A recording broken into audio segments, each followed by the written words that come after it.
छोड़ दे। मैं ये कहना चाहता हूं यार, बेटी पाली तुमने थी, तुम्हारे खिलाफ क्यों गई?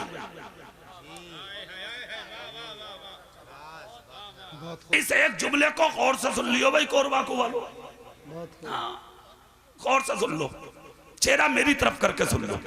बेटियां बेटियां खड़ी हैं, इन्हें बैठा दो, बैठ जाओ, तुम मत देखो, वो खुद बैठ जाएंगी। बड़ी प्यार से सुननी है वो। अल्लाह किसी ना किसी बहन को आज कनीज़े फातिमा बना दे।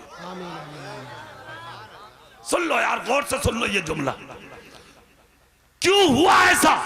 बेटी पाली तुमने, परवरिश तुमने की, खिलाफ क्यों जा रही है बच्ची? खिलाफ क्यों जा रही है बहन? खिलाफ क्यों जा रही है बेटी? खिलाफ क्यों जा रहा बेटा? उसकी बुनियादी वजह तलाश करो।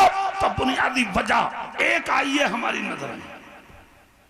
एक बाप था, गरीब बाप, मगर था नबी का गुलाम। जोर से मुत्तकी था, परहेजगार था, जिंदगी भर मेहनत मजदूरी करके अपने बच्चों को पढ़ाने वाला था और उन्हें परवरिश करने वाला था। एक बात सुन लियो कोरवाकू वालों, मजदूरी करने वाला आदमी अल्लाह को बहुत पसंद है। अल्लाह को, हाँ, एक मर्तबा नबी रास्ते में जा रहे थे कि मौला अली मिल गए, उनके हाथ गर्दों गुबार में थे, चेहरा भी लिबास भी। मेरे नबी ने कहा, मेरे अली कहां से आ रहे हो? अर्ज करते हैं, आका देख रहे हैं मैं मेहनत करके आ रहा हूं, मजदूरी ये है। आपने दिरहम जो भी थे हाथ में वो दिखाए। मेरे रसूल ने क्या किया, वो दिरहम दूसरे हाथ में दिए। अली का जो हाथ गर्द में था, मेरे नबी ने आसमान की तरफ उठाकर कहा, सहाबा देख लो, ये हाथ जो मेरे अली का है ना, ऐसे मजदूरों के हाथ अल्लाह को बहुत पसंद है। वाह वाह वाह। ऐसे मेहनत करने वाले हाथ अल्लाह को बहुत पसंद है। मेहनत करने वाले, काम करने वाले हाथ अल्लाह को बहुत पसंद है। इसका मतलब मेहनती आदमी को अल्लाह प्यार फरमाता। मजदूर था गरीब, मगर था नबी का गुलाम। बीमार हो गया, दिल से सुन लो ये जिक्र, बिस्तर पे गिर गया। एक दिन वो भी आया कि आंखों की बीनाई खत्म हो गई, नाबीना हो गए। घर में छोटे छोटे बच्चे थे, मगर एक बेटी जिसकी उम्र तकरीबन 25 साल को पहुंच चुकी थी। एक बच्ची घर में। एक दिन फाका हुआ, 2 दिन हुआ, 3 दिन हुआ, लगातार 4-5 दिन का फाका जब हुआ तो बच्चे भूखे हो गए, बीमार होकर बिस्तर पर गिर गए। बड़ी लड़की ने जब देखा तो देखकर तड़प गई। ऐसा ना हो भूख की वजह से मेरा कोई भाई या बहन मर जाए। अपने बाप से कह नहीं सकती कि बाप बीमार है, नाबीना भी है, करूं तो क्या करूं। जवान 25 साल की बेटी से एक दिन अपने बीमार बहन भाई और अपने बाप को जब ना देखा गया तो 25 साल की जवान बेटी अपने बाप की इजाजत के बगैर सर से पांव तक यानी के दुपट्टा और चादर डाल के शहर के उस मार्केट में पहुंची जहां औरतों के जिस्म की जिस्म फरोशी होती थी, जहां औरतें अपना जिस्म बेचकर कुछ सिक्का कमा के अपना घर चलाती थी। ये गरीब बाप की बेटी भी उसी मार्केट में खड़ी हो गई।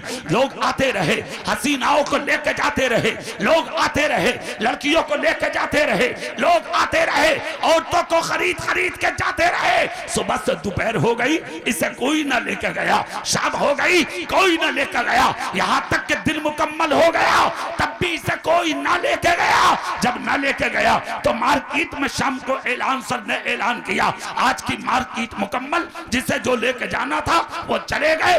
आज के बाद ये मार्केट कल लगेगी। अब जो खाली औरतें रह गई हैं वो वापस हो जाएं। ये गरीब बाप की बेटी भी रोती रोती अपने घर की तरफ आ गई। मगर खुदा की कसम, जैसे कि घर में कदम रखा तो पूरा नाबीना बाप कदमों की अक्कासी महसूस किया। कहा, बेटी बाद में बैठना, पहले मेरे करीब आ जाओ। 25 साल की जवान बेटी बाप के करीब गई। जाने के बाद बाप के हाथों पे सर रख कर रोने लगी।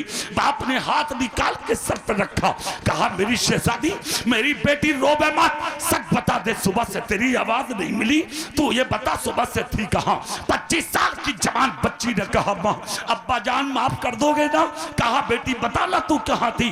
कहा, अब्बा जान घर में 8 दिन से चूल्हा नहीं जला, खाने को कुछ नहीं है, छोटे छोटे बहन भाई बीमार थे, मुझे खतरा लगा मेरा कोई भाई इंतकाल न कर जा, मेरी कोई बहन दुनिया न छोड़ दे, मेरे बाप की तकलीफ में इजाफा न हो जा। इसी खतरे को महसूस करके अब्बा जान मैं आज आपकी इजाजत के बगैर घर से निकल गई शहर की उस मार्केट में जहां जिस्म फरोशी होती है, ताकि कुछ पैसा कमा मैं अपने घर का चूल्हा जला सकूं, ताकि अपने बहन भाई को एक रोटी खिला सकूं। इतना जब कहा तो बीमार बाप बिस्तर से उठ के खड़ा हुआ, अपनी बच्ची का सर पकड़ कर रो कर कहा, शहजादी सच बता, क्या तू उस मार्केट में गई? क्या किसी ने तुझे खरीदा?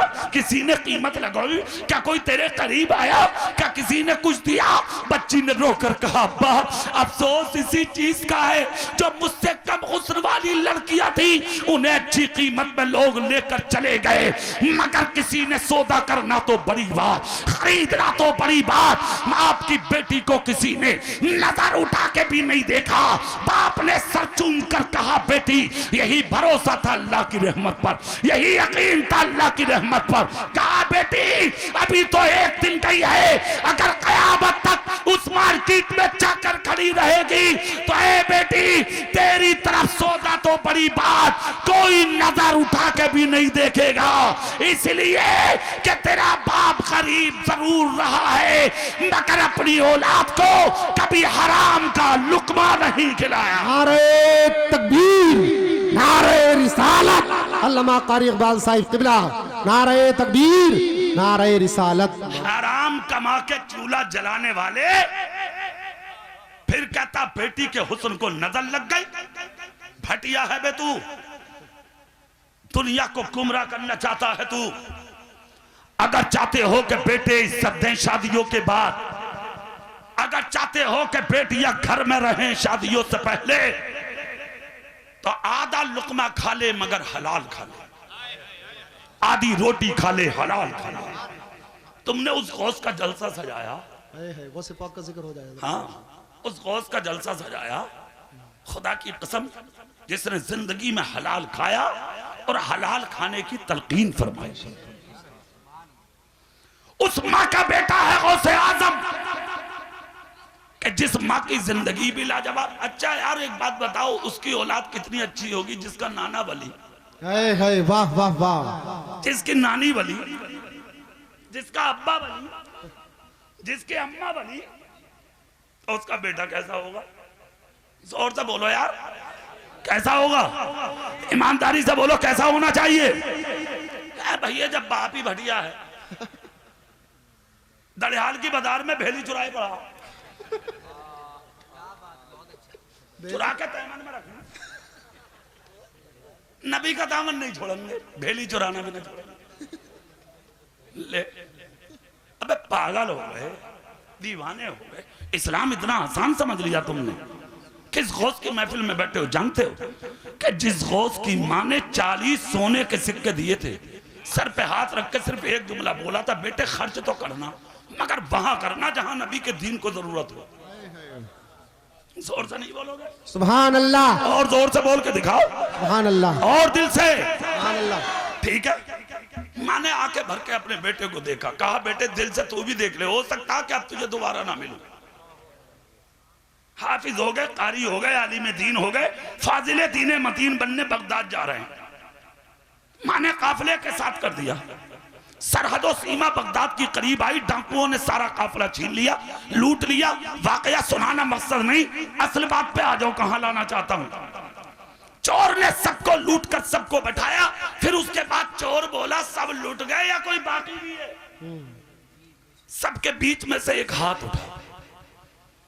हुस्न ऐसा था कि उस हाथ का नूर जब चलता चलता सरजमीन बगदाद से बरेली आया, तो बरेली से आशिक ने उठाया कलम और लिख गए, तेरी नस्ले पाक में है, बच्चा बच्चा नूर का, तू है ने नूर, तेरा सब घराना नूर का।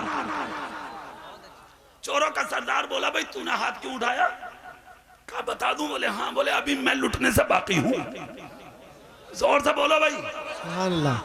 संबल को मेहनते के तेल की कैन लेके जा रहा था, एक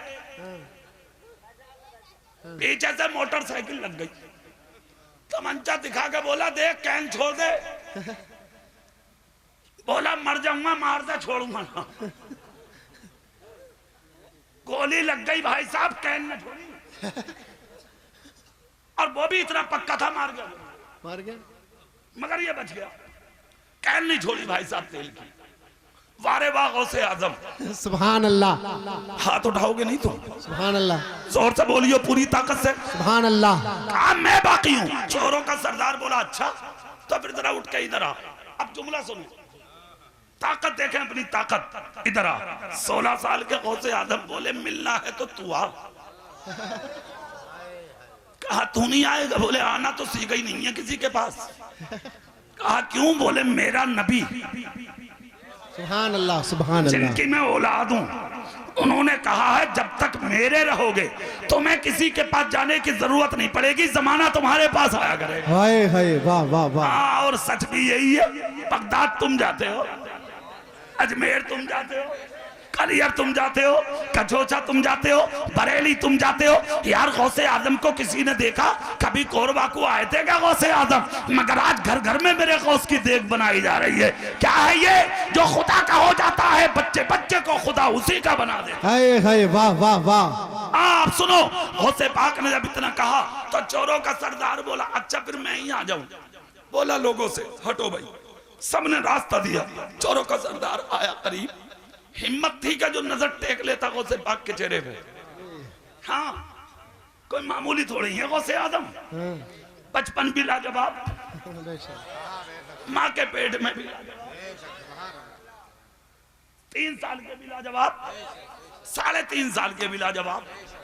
पैदा होते ही हाफिज कुरान, मुत्तकी इतने बड़े, पैदा होता ही रोजा फर्ज नहीं, दूध ही नहीं पिया माँ का।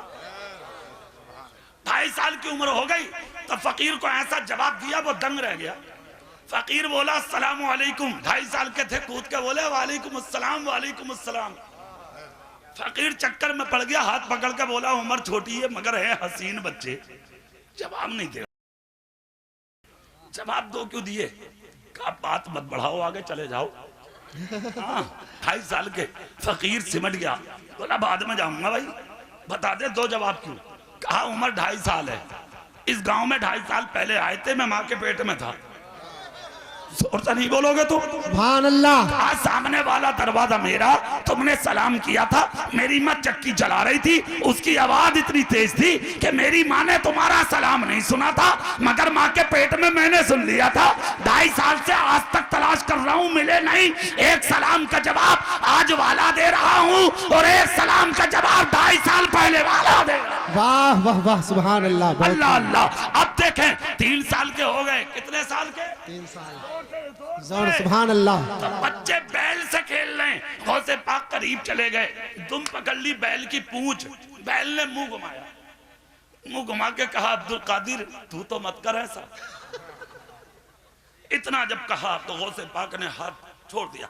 अच्छा आपके भी दिमाग में होगा हजरत बैल भी बोलेगा क्या? तो ये तो गौसे पाक की बात है, उसे तो बहुत से लोग ऐसे भी हैं मॉडर्न जो झुटला देते हैं, नबी की हदीस थोड़ी झुटला देगा तो। हाँ, बेशक जोर से बोलो। बेशक। रसूल पाक का जमाना आता है कि यहूदी बैल पे बैठ गया, सवारी घोड़े पे होती है, ऊंट पे होती है, बैलों पे थोड़ी बैठा जाता। यहूदी बैल पे बैठ गया, सामान भी रख लिया, बैल पीछे गर्दन करके बोला तुझे जीना नहीं आता। सुनो हदीस शरीफ है यार, सुभान अल्लाह। सुभान अल्लाह, सुभान अल्लाह। कहा तुझे जीना नहीं आता। कहा क्या हुआ? हाँ, कहा तुझे जीना नहीं आता, खामोशी से रास्ता छोड़ दो, बैठे रहो, उठना मत कोई भी। हाँ, सैयद साहब आ रहे हैं, इस्तकबाल किया जाएगा, स्टेज वाले इंशाल्लाह आले रसूल का इस्तकबाल करेंगे। नारे तकबीर, नारे रिसालत, हुजूर सैयद शादाब मियां साहिब किबला, हुजूर सैयद शादाब मियां साहिब किबला, मुफ्ती आफ्ताब आलम साहिब किबला, मुफ्ती आफ्ताब आलम किबला, मुफ्ती आफ्ताब आलम साहिब किबला। नारे तकबीर, नारे रिसालत, सुभान अल्लाह, जिंदाबाद। बैठ जाएं भाई, अदब एहतराम।